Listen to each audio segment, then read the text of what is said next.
Hello and welcome to another episode of AppStories. I'm John Voorhees, and I've got Federico and John right over there in Rome with me. How you doing, John? Hello. How are you doing, John? I'm doing great. I'm doing well. I have Rome on the mind. You know, you got your conclave. They're putting up the chimney at the Sistine Chapel. You know, there's all kinds of stuff going on there. White smoke, black smoke. You know. Yeah. All right. We'll see. What's the over under on the Pope? I don't suppose people take bets on the Pope, do they? Who's going to be the cardinal? People are taking bets on the Pope. It's so funny to see. This is a Pope election in the social media era. So lots of memes, lots of AI generated videos. Oh gosh. I've noticed. Yeah, I saw a video, like obviously an AI generated video of the Pope election as if it were like a Big Brother contest. Yeah. Like who's gonna be nominated? Right. That was so funny. I bet. It's a use of AI video for the laughs that I will semi accept. Got it. Yeah. Wow. But we're not here to talk about the Pope. Surprisingly, I know, on AppStories. I know. We are here to talk about a topic, but before we even get to our topic, I do want to hit you with a little bit of our feedback that we got, because this is very much teachy feedback, because we heard from a couple of different people about Claude and the way you use it. And one person asked, they said that they had listened to the April 20th AppStories Plus, and they wanted to know, and we'll put this in the main show, because they wanted to know what you're doing with Claude, because you had mentioned, I think, that Claude you were using partly because of privacy, and they wanted to get a sense for your thoughts on using OpenAI and Gemini and your personal data, and how you're kind of juggling those things. Yeah, so in theory, all of these companies say that your data is not used for further training. Right. Although some queries may be reviewed by humans, may or may not be reviewed by humans, to sort of make sure that you're not using the LLMs for illegal use cases. Mm-hmm. I have a kind of a weird, unpopular stance on privacy with these things compared to the AppStories audience, maybe, because a lot of my use for LLMs is for content that will eventually be public, because I'm a writer, I'm a blogger, and so I don't really care if part of my article that I'm researching eventually gets used for training, because that's on the open web anyway, and I don't really use. And I mean, your mileage may vary. This is where you got to draw a line for your personal usage. Like, I'm not asking for medical advice. I'm not asking for relationship advice. I'm not putting in my passport number or my travel info right now, at least. So I mostly, these are research tools for me. I use them a lot for like scripting, automations, shortcuts, coming up with ideas, understanding regular expressions, JavaScript, that sort of thing. So it's not really private information.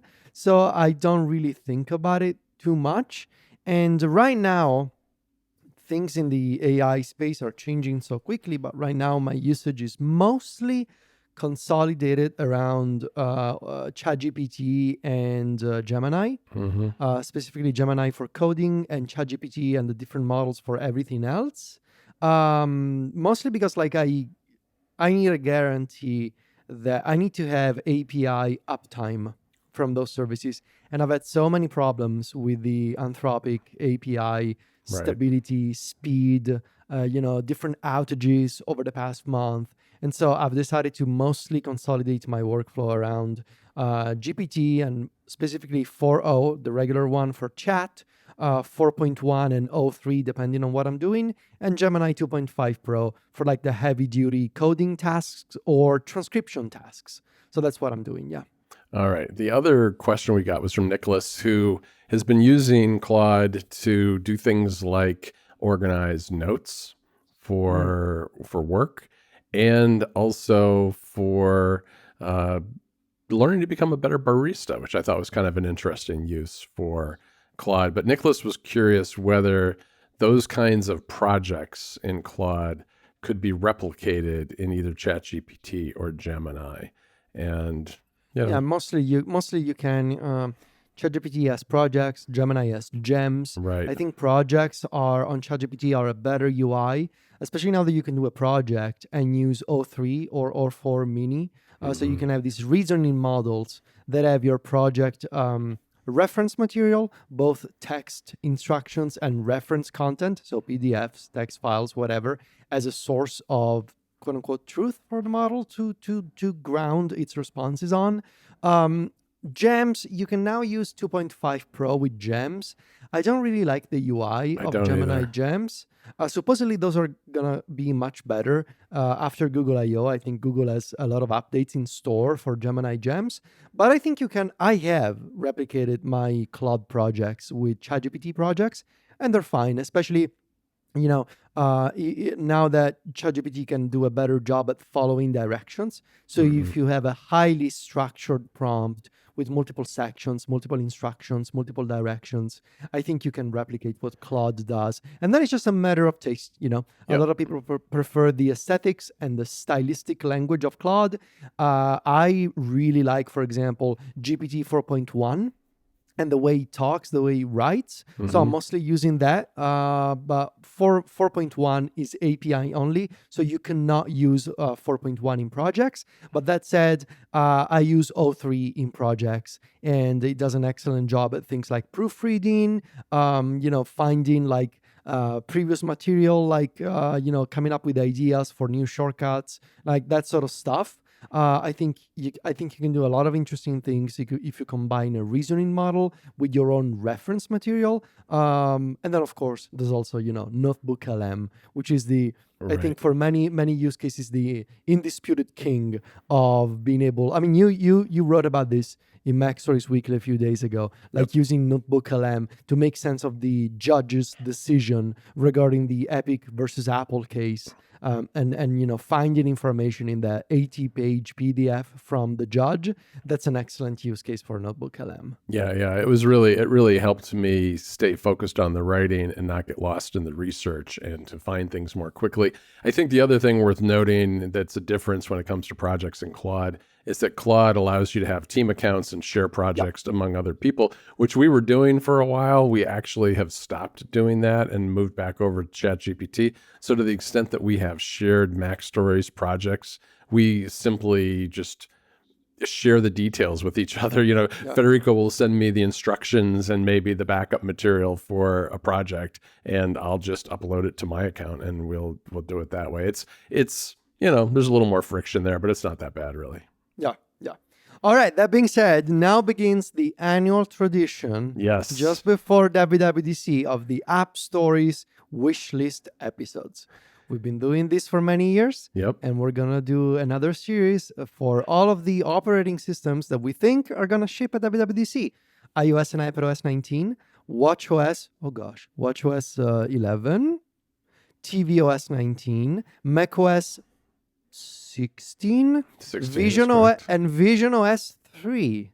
Yes. I think I got it right. I'm not sure about watchOS, but you got the other ones. Yeah. Today, we're going to start with the big ones. iOS and iPadOS 19. We're going to do this round robin style as usual. John, I will go first this time. I usually let you go first. This time I will go first. All right, do it. All right, what do I pick here? I'm going to pick iOS. Right. And I'm going to say that I think it's about time for people on iOS, on their iPhones, to have some kind of multitasking, to have some way to use more than one app at a time. Now, multitasking on iOS, I know you're thinking, but it's a phone, it's small. Do you really want to use it 2 apps at the same time? Now, let me tell you, folks. I have, as I mentioned on Connected, this is the first time that I'm going to show it off on AppStories. Oh, nice. So for the past few months, I have been using, I'm unlocking it now. For the past few months, I have been using a Pixel 9 Pro Fold. In addition, that's a big phone, but it's big. Also, at the same time, it's also a small phone because you can fold it. I've been using Android as my secondary device. I actually carry around an iPhone and a Pixel 9 Pro Fold. And I can tell you that the many times I've used split view on a phone screen, it's so useful. Like whether you are quickly taking notes, like I have a video open and an Obsidian open, or I have Vivaldi, which I have been using as my browser everywhere. Did I tell you, John, that I have a new car, and my new car, I got a Volvo. My new Right. car has Android, not and it does have Android Auto and Right. CarPlay, but it also has like the proper Android automotive service installed. Oh, So interesting. I've never seen it's that. basically Yeah. an Android tablet in Yeah. portrait mode with like I don't even need to use my phone, and I can actually install Vivaldi on it. I can have my web browser. I knew you had a new car. I didn't know that you were doing alternative browsers in your car, You though. cannot browse while driving. The apps are Good. actually grayed out because look, you gotta pay attention to the road. Yep. But yeah, I've been using Vivaldi because I think it strikes a nice balance of being Chromium based while having a tab UI that makes sense for me and sync. Anyway, I've been using like things like split screen on Android to do Vivaldi on one side, like above, and Obsidian below.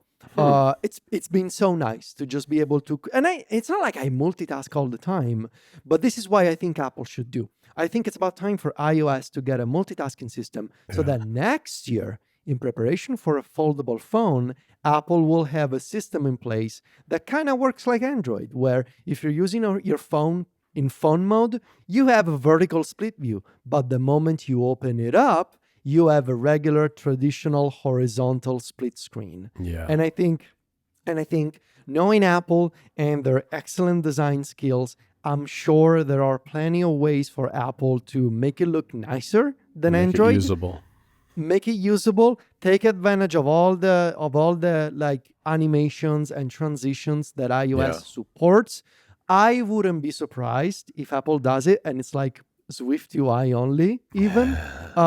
I think whether it's the actual split view or some other system, like a brand new system that Apple ships this year, I think it would be wise to have multitasking on the phone this year in preparation for the foldable in 2026. Yeah, I think that makes sense. Can you use an external keyboard with your Android Auto in your car? Can you like sit in the front seat parked and write an article? No. You can install a subset of apps from the Google Play Store. Okay. Vivaldi is one of them. Yeah. And I installed Pocket Casts. I installed Spotify. You can install YouTube. Obviously, you can drive while watching YouTube. But like, I don't know, if you're waiting in the car, you can just tap on the dashboard and open YouTube and watch, I don't know, Chris Lawley in your car. Yeah, if you want. Why not? Who wouldn't want to do that? Of all the places to watch Chris Lawley, why not in the car, Front seat of the car with Chris Lawley. I like it. Yeah. I like it. All right, I'm going to start off with a big one, and I think it's one of the things that holds the iPad back in particular more than anything else, but it's also something that should be on the iPhone on iOS, which is a Clipboard Manager. I think a Clipboard Manager at this stage, this many years into the life of both the iPhone and the iPad, that it's kind of a travesty that it doesn't exist. It really needs to exist. That is, when I'm on my Mac, I use Raycast Clipboard Manager constantly. I'm always writing a little bit of text in Obsidian and then copying and pasting it into a social media app or into an email or into a text message, or finding something on the web and copying and pasting that somewhere. It's just part of what you do, and it really holds back those platforms not having a Clipboard Manager that you can use in both places. And I think especially when it comes to the iPad, if we're thinking about ways that Apple could take the iPad to the next level and really make better use of its incredible hardware, it's by having more of these system level things that are going to make it easier to be productive between multiple apps. We can talk about other ways that can be done too, but a Clipboard Manager is the glue that goes between those other methods to move data from one place to another. Apple's got so many great technologies, whether it's AirDrop or whatever, to move text and images and things between different devices. It needs to have better ways to move things within a single device that isn't the share sheet. It's not an import, output, export type of idea. It's more of a Clipboard Manager, temporary resting space sort of thing. So that's what I want. I want a Clipboard Manager finally this year. Yeah. I'm going to continue with iOS. This is a quick one. I just want to have the ability to always invoke the dock. I have my 4 most used apps in my iPhone's dock, and it's a shame that I can only access the dock when I'm on the home screen. So many times, especially in the context of split view, if the iPhone gets multitasking, imagine being able to invoke the dock somehow and drag one of your most used apps out of the dock and into whatever you're doing. I would even be okay with the dock being visible when you're opening the app switcher. So, when you swipe up and you wait a second for the app switcher to lock in, now the dock isn't visible there. And I would like it to be instead. I just want to be able to always have my 4 most used apps, which, if I'm going out of memory, they should be Spotify, Pocket Casts, Todoist, and ChatGPT. So those 4 apps that I'm opening all the time, I just would like them to be more easily accessible. And this will go hand in hand with another pick that I will share later in terms of like another UI element that I always want to be able to access on my phone. But I'll talk about that in a couple of minutes. All right. Well, I think that that's a good idea. I wonder how you would go about doing it, because so much is resting on gestures at the bottom of the screen on an iPhone right now that it's very... I think your idea of doing it with the app switcher is probably the best one I can think of too, because it's an existing thing that maybe could be expanded. All right. Well, let me move on to something else. I'm going to go with another big one. I'm going to go with system level support that will enable things like Raycast and other launcher apps, because all right, that to me goes hand in hand with clipboard managers, which I just talked about, and because that's part of what I did when getting ready for this episode was think about what are the things that I can do on my Mac that feel like impediments when I'm using my iPhone or my iPad. And that's one of them. The fact that I can't just from a keyboard launch what I want as easily as I can on my Mac is kind of a problem. And it goes beyond just launching apps. It's having access to settings and other aspects that are system level that an app like Raycast can control, whether it's, toggling between light and dark mode or doing whatever other things I want to do. Now, some of that, the response might be, why don't you use shortcuts? And, I do. You can use shortcuts for some of these things. But I feel like having more direct access will enable more that third-party developers can do beyond just the typical launching things, and allow plugins, allow other utilities that we have on the Mac that you can't do on iOS or iPadOS, things like Better Touch Tool, for instance, or Keyboard Maestro. So that's what I'm going to go with. Okay. I will go with the other item that I would like to always be accessible on the iPhone, and that is Spotlight Search. And specifically, I want Apple to fully rethink Spotlight for the age, supposedly, of Apple Intelligence and AI. But just in general, I want to see some consolidation and some new features for Spotlight. In terms of consolidation, I think Apple should really consider unifying Spotlight Search and Type to Siri. Obviously, people are now very much used to the idea of typing in a text field and having a conversation with a chatbot. I think, 500 million people who use ChatGPT every week can be wrong. There must be something to the idea. And Apple does have a similar system that is Type to Siri. And then they also have Spotlight, which also lets you type in search queries, but these are 2 separate features. I think they should become one. There should be one chat or search UI that lets you either find your stuff or have a conversation about whatever you want. And I was taking a look at Raycast which launched on iOS this week.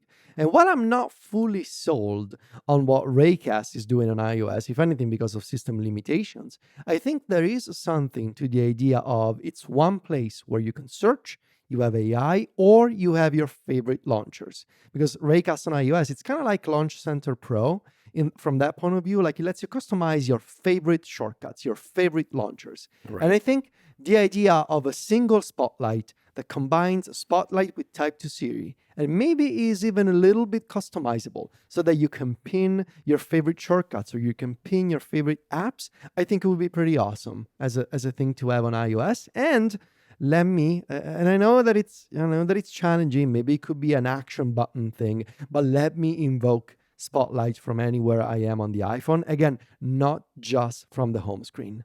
I just want to be able to invoke Spotlight while I'm using an app. Interesting. You know what? I'm going to go with a refinement of Type 2 Siri and suggest that what Apple should do is make Siri a chatbot.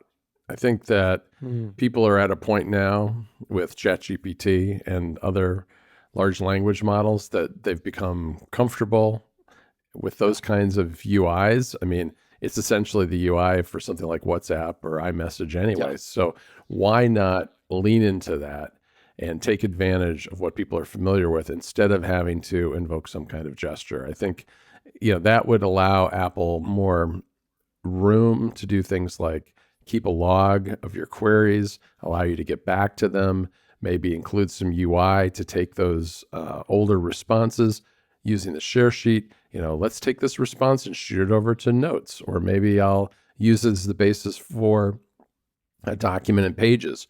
Whatever you want to do, I think that with more of a full screen availability for a chatbot built around Siri and around Apple's App Intents and large language model, that they can do a lot more than they can with a simple text field that is what they've got right now.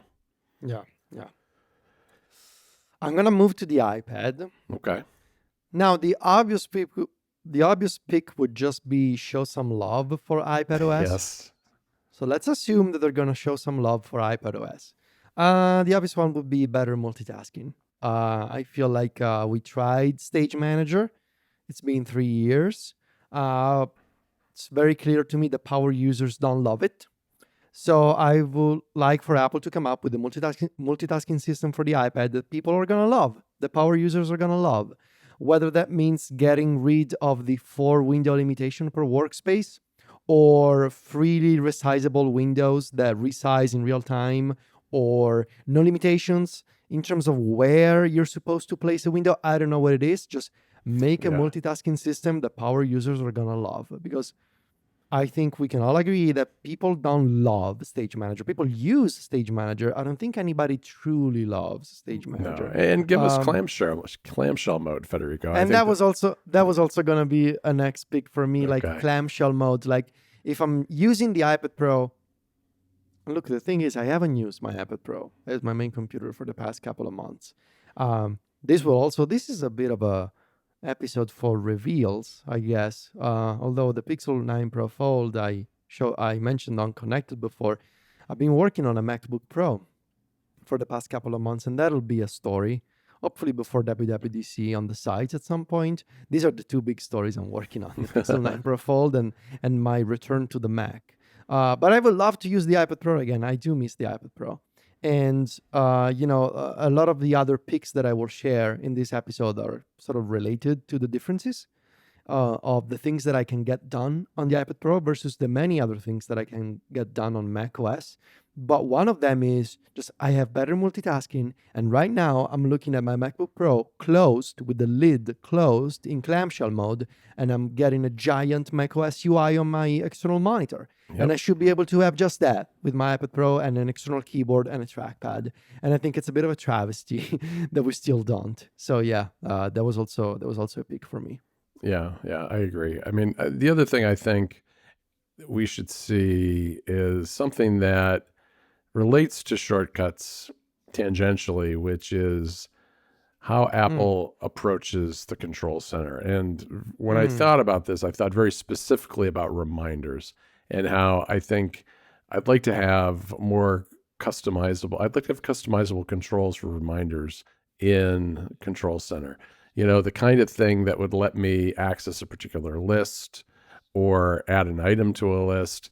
And I think it reminds me a little bit of how the addition of actions and shortcuts for particular apps has been uneven over the years. Some years a system app would get shortcuts actions on the iPhone or the iPad, but not the other, or it might come to the iPhone first and a couple of years later come to the Mac.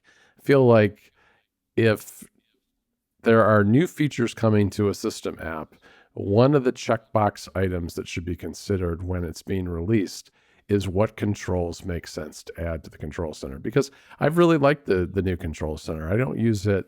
I'd say I use it every day. I don't use it extensively, but I think with a little more customization, I would probably use it more. And I think Reminders is just a good example of that. I'm sure there are other examples of apps where Apple could burrow down into the data that's stored in a system app and surface it in a way that lets you go to the thing you use most without first going to the app and drilling down through multiple levels. Yeah. I need to take a bit of a pause in this episode because I need to, maybe gloat is not necessarily the right term, but kind of. If you recall, a few episodes ago, John, we were talking about the modern uses of AI and vibe coding. And I told you it's only a matter of time before one of the big platforms realizes that one of the greatest threats to the app stores is this upcoming trend of people coding apps without being developers. And I'm going to read you a post by Mark Gurman that came out minutes ago as you were talking. Oh, wow. Apple is teaming up with Anthropic on a new AI-powered vibe coding platform and is rolling it out internally to employees. It could come to third-party developers in the future. Details and what this means for its own AI efforts and Swift Assist. They saw the threat, I guess. There it is. Yeah. And I mean, Xcode, Xcode's not really part of this episode, but I think that the AI tools are a little lacking for developers within Xcode at the moment. Can I do a new wish list item? Go for it. Shortcuts vibe coding in iOS and iPadOS powered by Claude. Thank you.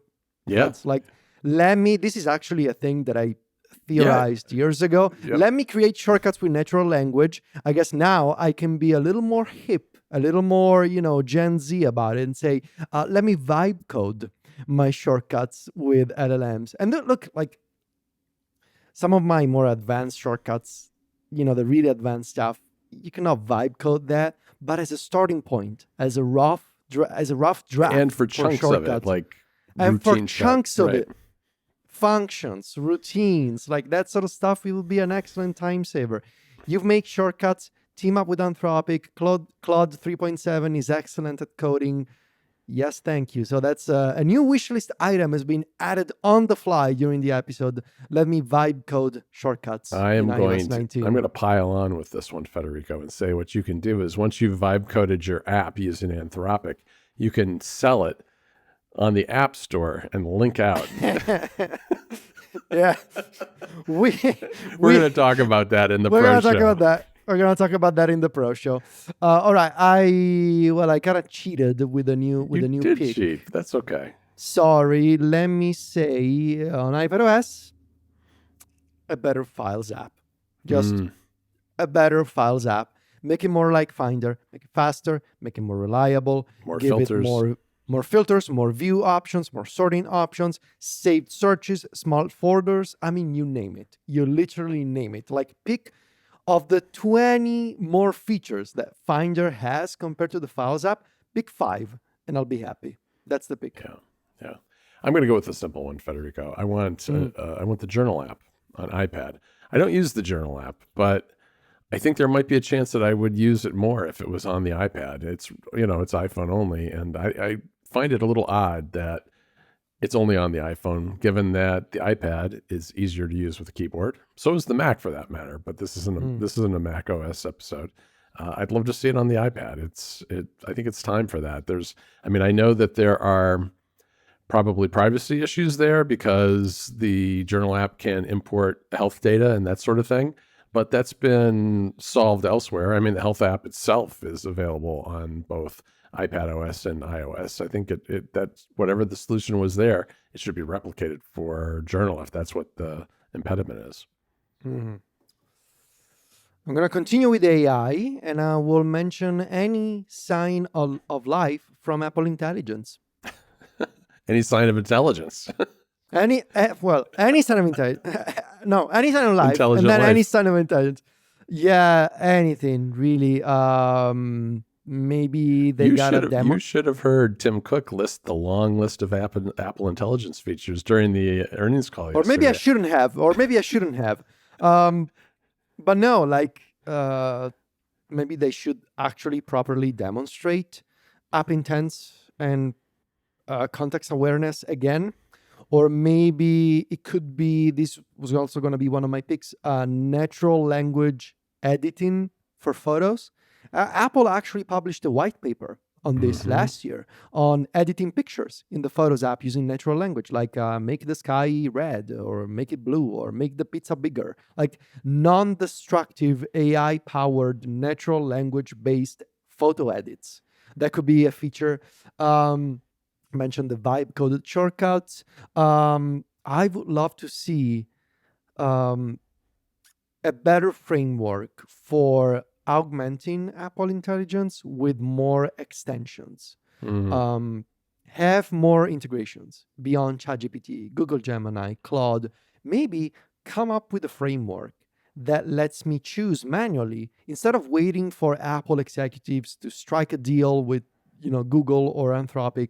Come up with a framework that lets me choose which local models I want to install on my iPhone.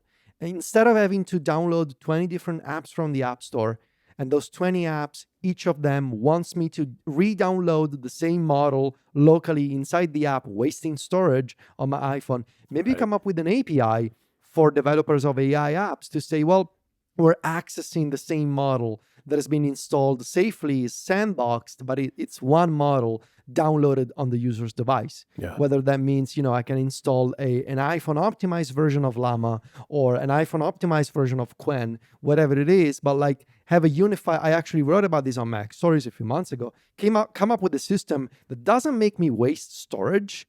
I can just install local models instead of waiting for you to make a deal with Google or make a deal with Anthropic. Just let me choose whatever I want to use. And I could go beyond that and say, and maybe the ChatGPT integration in Siri, maybe I should be able to choose which ChatGPT model I want to use in that case.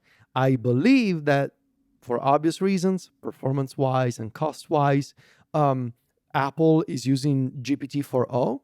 But maybe, let me put in, since you're making me log in with my OpenAI account, maybe let me choose if in Siri I want to access O3 or 4.1, all that sort of, I understand if Apple doesn't want to roll out a large language model of their own yet, but let me have more flexibility with the third-party models that I can use on my phone. Yeah, we'll be doing more on Apple Intelligence and shortcuts in a future episode, but one of the things that I'm really going to have my eye on at WWDC is whether we can actually get some hands-on time with app intents. I think given what has happened, I think the demos need to be real demos this year, where people are just not going to believe what they see any longer, which is unfortunate.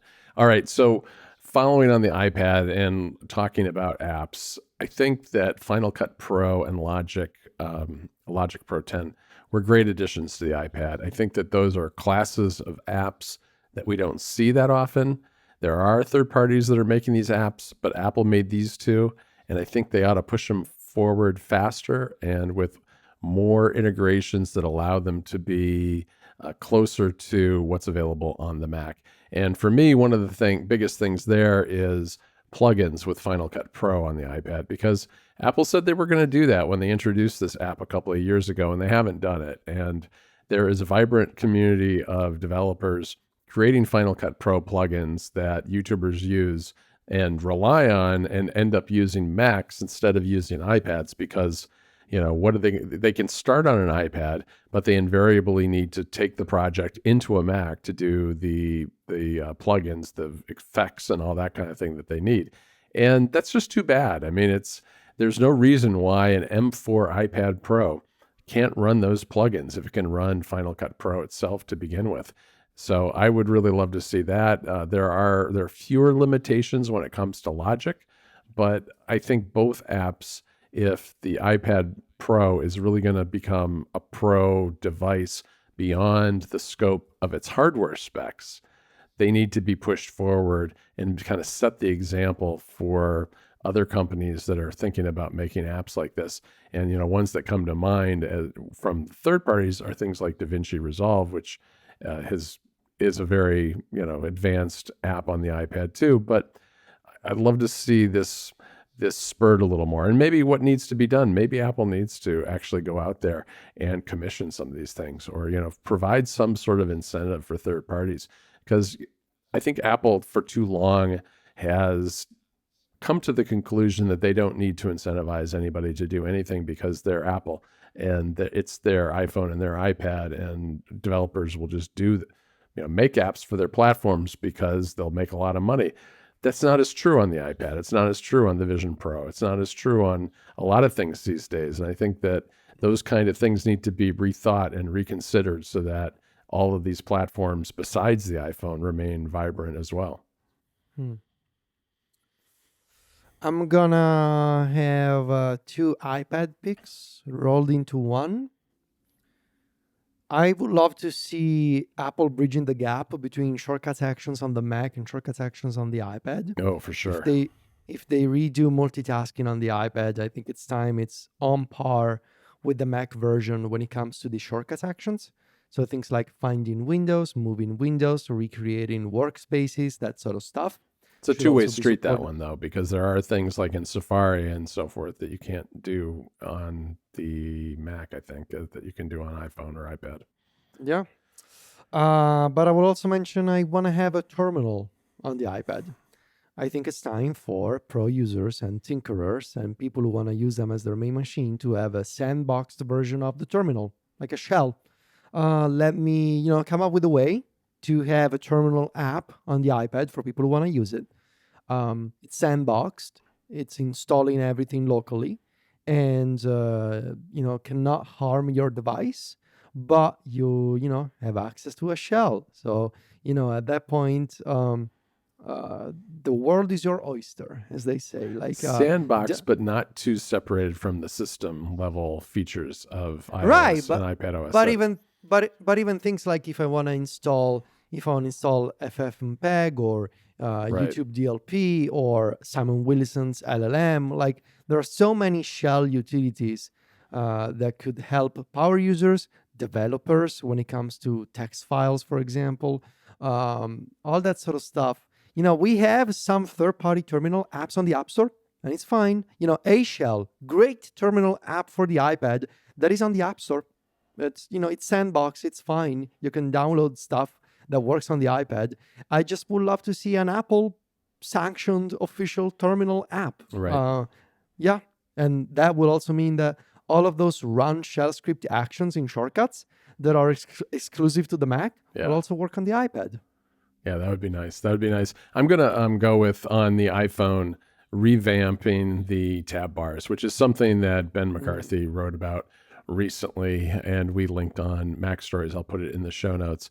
But, allow for actions to be tied to the tabs, allow for context menus to pop up from a tab when you long press on them, and let people do more tabs, because right now I think once you get to 5, the 5 one turns into a more button, and then you have to pick from there. And these are all ideas that Ben talked about in that article that I'll link. But I think that the tab bar really is one of those things, like a table view, that's been around since the very beginning, when it was still called iPhone OS and third parties weren't allowed to use it.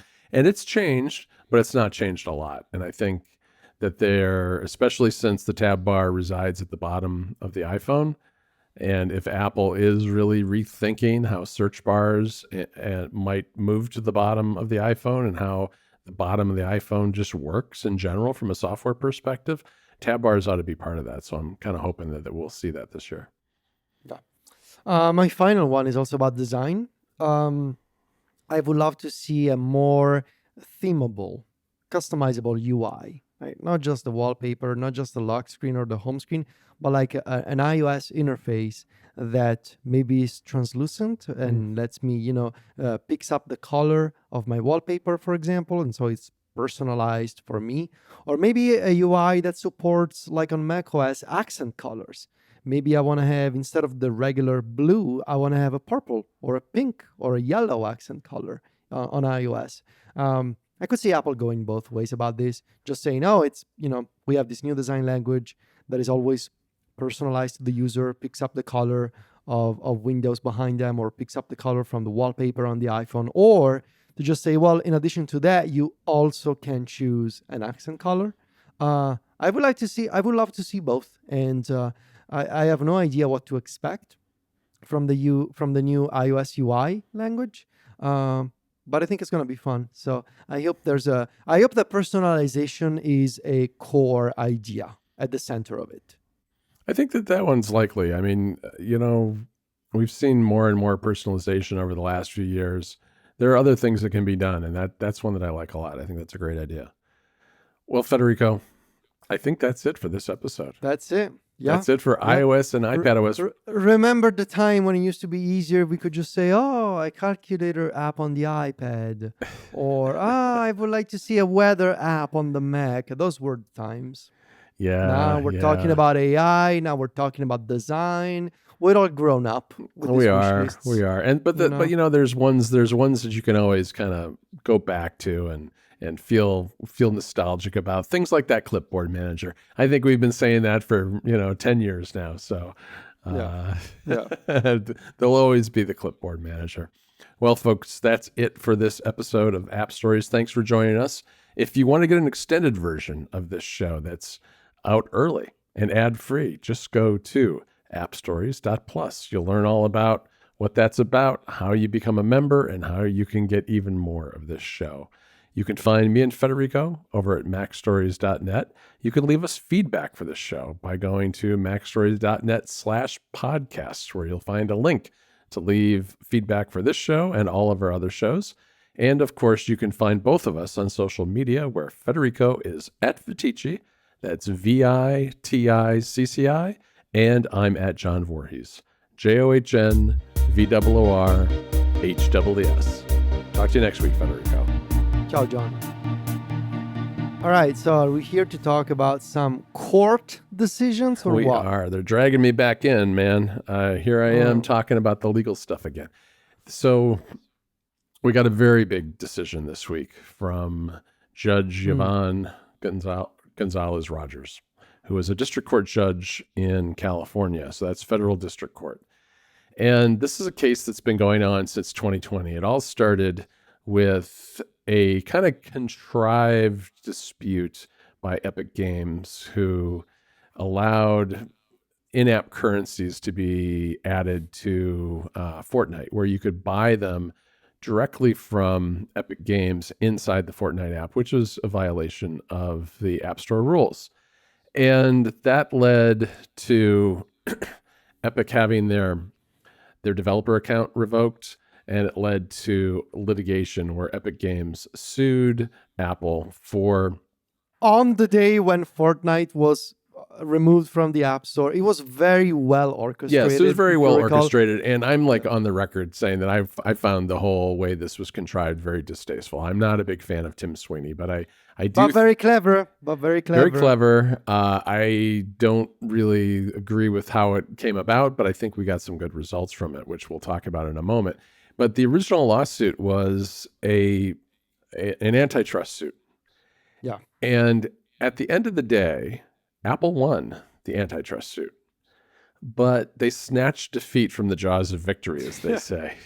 Yeah. Because the judge, who's a federal judge, relied on a California state anti-competition law, which is very broad.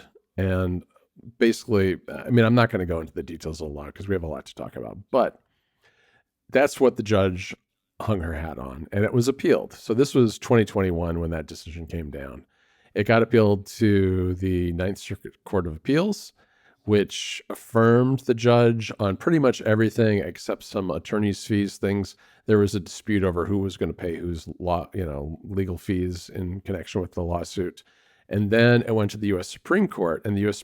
Supreme Court said, we'll take a pass. We're not going to listen to this case, which means that the Court of Appeals decision stood. And it went all the way back to Judge Gonzalez, who at that time then, I think this was November 2024, at that point, the injunction became final, and Apple was obligated to do what she said. And Judge Gonzalez's injunction was pretty admittedly a little blurry as to exactly what had to be done, but it was clear from the 100 or the 80 plus page decision that she felt that the 30% that was being charged and the fact that developers couldn't link out to the web for purchases was wrong, and that had to change. And what Apple ultimately did, and I'm not going to go through every single detail of what they did and what the judge ordered because it would take 2 or 3 hours, but essentially the highlights are Apple debated for basically from the day the decision came out in 2021 until 2024 about what the fee was going to be. Because Judge Gonzalez realized that there was something that Apple was entitled to for use of its platform. And what Apple did was it debated internally what to do with that. And this has all come out now in this contempt order, what those debates were over. And so they spent those years debating what the fee would be. They ultimately chose 27%. So they lopped off 3%, kind of explaining that that's the cost of payment processing, using something like Stripe or Visa or whatever it is. And they made linking out very restrictive. There was the big scare sheet that comes up when you're about to leave an app and go onto the scary World Wide Web that blocked everything on the app and had a lot of scary language. There were a lot of restrictions around where the links could be. They couldn't be buttons. They had to be links. You could only use one. There are a lot of details about all of this. Well, Epic said to the judge, Apple's not doing what you said. They're violating your injunction. We want you to hold them in contempt. And contempt is a legal procedure by which you punish somebody for not doing what they're told. Okay. And there's a couple of different kinds of contempt. There's civil contempt and there's criminal contempt. Contempt. And civil contempt is what Epic asked for because this was a civil court and a civil order. It wasn't a criminal proceeding. It wasn't criminal antitrust. It was civil antitrust. So the judge held hearings in 2024 basically telling Apple, justify what you've done. And Apple came in with, and you and I are very aware of this company, the Analysis Group. The Analysis Group is something that Apple PR trots out on a regular basis. Oh, and of course, it'll be interesting to see if they do it again this month. But every May, Apple has a PR press release that says all the great things that they've done for developers and how many bajillions of dollars they have given developers. And usually that is combined with some sort of report by the Analysis Group, who have done multiple of these reports over the years. And I linked them all in my story that I had on Mac Stories about this because the Analysis Group is who Apple trotted out in 2024 as justification for how everything they were doing was totally fine. And the judge was like, no, this is not it. I mean, the judge was immediately suspicious. The judge wanted to understand not how it's pretty clear from reading the decision that the judge did not buy the idea that the Analysis Group had actually done an analysis at the beginning of this process and concluded that 27% was the right number. And what she suspected, which I think she decided in the end was true, is that was more of a report that was done to justify the number after the fact. And so what she ordered was additional hearings.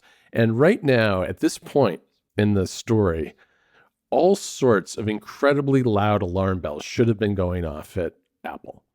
And their legal team, both the lawyers they're using from the outside, their internal lawyers, their finance team, their management team, everybody should have freaked out. Because at this point, the judge has telegraphed to them, I think you're lying to me.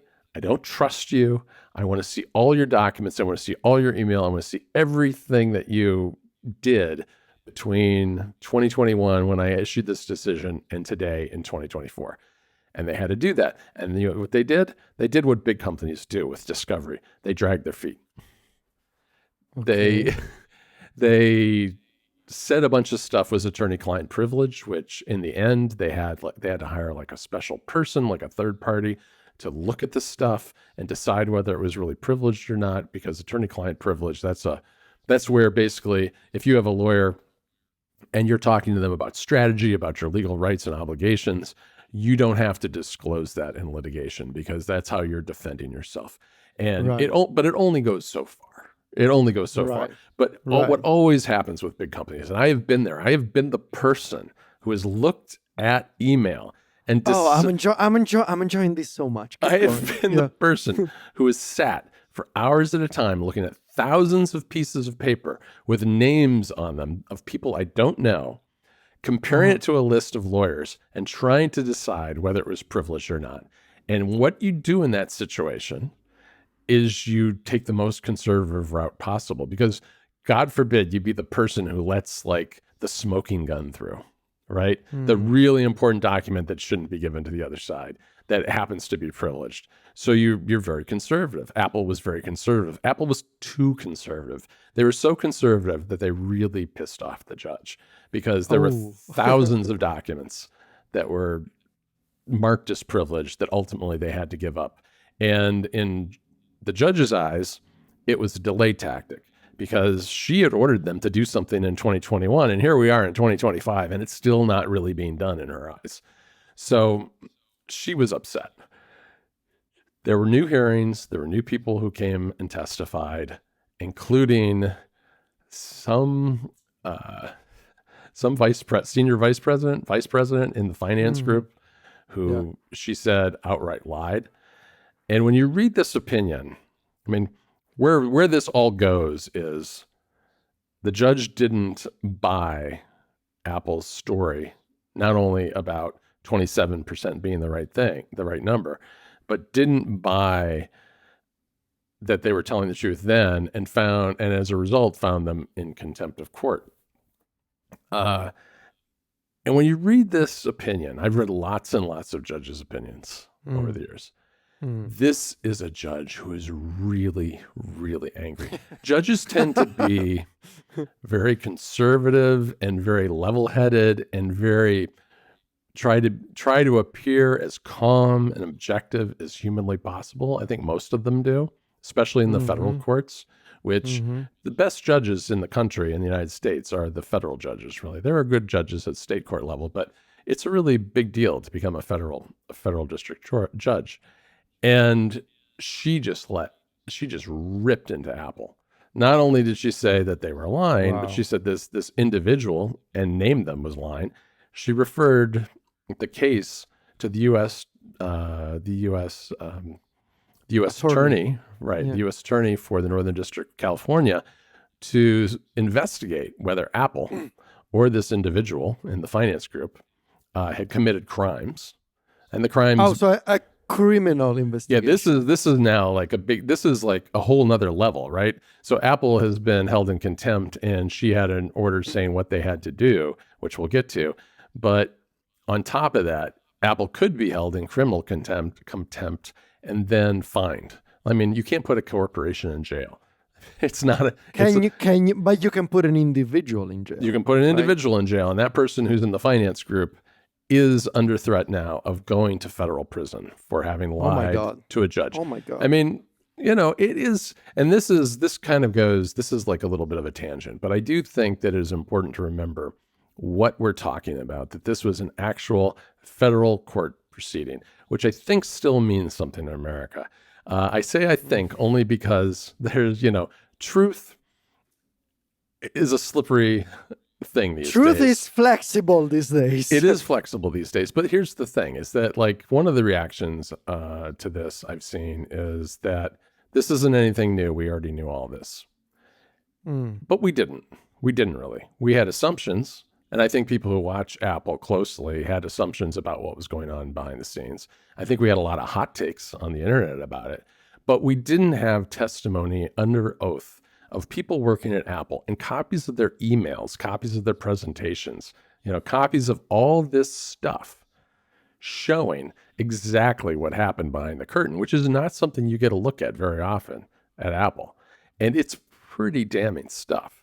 So this is like, to me, that's what's different here. This is, in fact, what happened. We know it. We don't have to suppose it. You can read this transcript, you can read this order and see exactly what happened day to day, meeting to meeting inside Apple, deciding what to do with these fees and other things. So to me, that's really the import here. And obviously, I don't know what was going on with this finance guy. That was bad choice.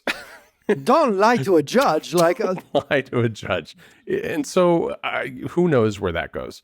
But the upshot of these sanctions that the judge has imposed is that the judge has basically said, you've lost your chance at coming up with something. I love the line, this is an injunction, this is not a negotiation. Yes, and that is how Apple treated it. That's how they got, and what's even better about it, it was a negotiation with themselves. You can see it in these meetings where it's like, here are three alternatives. We don't charge anybody anything.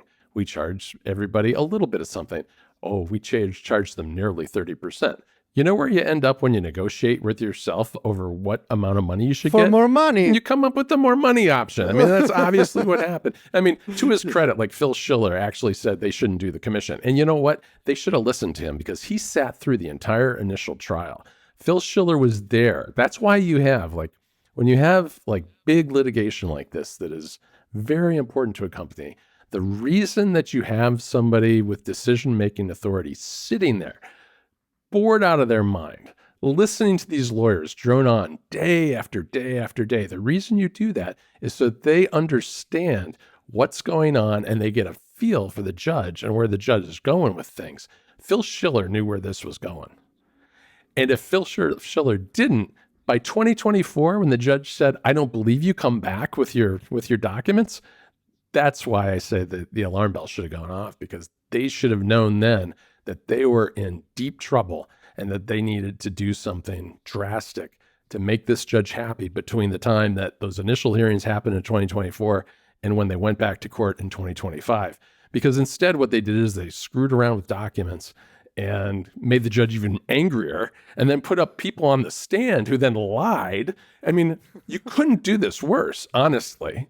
And that's why one of the things I put in my story was, where was Apple's general counsel in all this? And I had remembered that the general counsel had changed at some point. And I thought, oh, maybe this was all part of it. And I started having my conspiracy theories. Turns out that's not true. Same GC the whole time, who gets paid a lot of money. You know, the GC of Apple makes like $25 million a year. Oh, okay. But there's a reason for that. It's a big company. And a lot of what the internal lawyers do is they deal with bureaucracy. They deal with getting, talking to the accountants, making sure the taxes get paid, making sure regulations in all the countries are obeyed and all this stuff. But every now and then some really big litigation hits like this, and that's where they earn their keep. They have to be the ones. They have to be the ones who become the stop sign. They have to push back at the worst impulses of people. When Tim Cook says, make it scarier, make the notice scarier, you have to say, you know what, Tim? No, you can't do that. In fact, you really shouldn't have this whole big thing at all. You should have just a little thing saying, oh, you're going to the web now. Something like the judge ordered, which is a neutral alert. And so I think they're going to be held to pay internally in the legal group. I don't know. I don't have a sense for how well their outside lawyers perform, but that's more like inside baseball stuff. The reality is that because this went so poorly for Apple, not only did they not get some of what they wanted, they get nothing of what they wanted. Instead, now developers need to be able to link out to the web for purchases. and they can't put up the scare screen. They have to use real buttons that look like buttons, which the whole thing between links and buttons is ridiculous. And there's even pictures in the judge's decision about the links and buttons and what was proposed and what was landed on. And so those are kind of the big things, the big picture things that are the result of this. And where do I think it's going? I think that this is to me bigger than the DMA, because the DMA, as much as people wrung their hands about it, there's still a lot of friction in installing an alternative app store and going down that path for consumers. Here, and one of the things that I think is really key here is there was this is a very technical thing, but it was this distinction between using static URLs and dynamic URLs. What developers can do now is they can use dynamic URLs attached to these buttons. What that means is, say you are logged into the Kindle app. Now when you click on a link, if they put links to books in there, you will stay logged in when the Safari View Controller opens and you're in the browser. When it was static, you'd have to go through the whole thing. Oh, where's my password? Log in, do all that stuff. Now, you're going to be able to go in some of these apps, and Spotify is one that's already done it, is already on the App Store. You'll be able to tap the button, opens up the browser, tap buy, confirm, you're done. It's probably like 3 taps to buy something outside the App Store now. That is not what Apple wanted. And it's going to be... And everybody's basically going to stop using in-app purchases, I think. The moment that Stripe or Revenue Cat, I think both companies actually already rolled out tools. The moment that all these big companies roll out this outside of the App Store purchasing systems for developers to use, and they get charged 1%, or in the case of Epic Games, 0% until $1 million of revenue, everybody will be like, why would I give 30% to Apple now? Right. And where this is going to really hurt Apple, I think, is with the Candy Crushes of the world. I mean, I think that one of the biggest, people don't realize this, but one of the biggest drivers of revenue on the App Store is in-app consumables in games like Candy Crush, which is kind of the canonical example. But I also think it's going to enable things that we've never seen on the App Store before. I don't see why Amazon wouldn't put links to buy books in the Kindle for once. Yeah. How novel would that be? Actually being able to buy a book inside a book reader. You'll see all the streaming services do it. I think streaming games are going to be a thing. I really do think Xbox will open up a store on the web. You'll be able to go open up the Xbox app, browse the catalog, click a button, buy it on the web, come back and stream it to your iPhone, your iPad. I think there's a lot of things here that people aren't realizing that are actually going to become available for the first time. And I do think it's going to have a significant impact on Apple's revenue. Now, it's US only right now. Yeah. How long will that last? I don't know. I mean, I think... Not very long. I don't think very long. I think that once people see what this is like, there'll be a lot of demand for it in other countries as well. And I think the EU will probably... go down a similar road at some point as well with the DMA instead of screwing around with the alternative app stores any longer. Yeah. Well, John, thank you for this incredible overview. It's what a story. And as we learned, don't lie to a judge. Yes. Shout out to Phil Schiller. Yes. Right? And the fellow Phil. Go buy stuff on the web, because now you can. It's a beautiful new world. Hey, maybe I'll go sign up for Spotify this afternoon just to see how it works. And can I just say at the end, it is so ordered. Oh, I always want to just... No second bite at the apple, Tichy. No second bite at the apple. There's no second bite at the apple. Well, thank you, John. Sure. All right, I'll talk to you next week, Federico. Buonasera, John.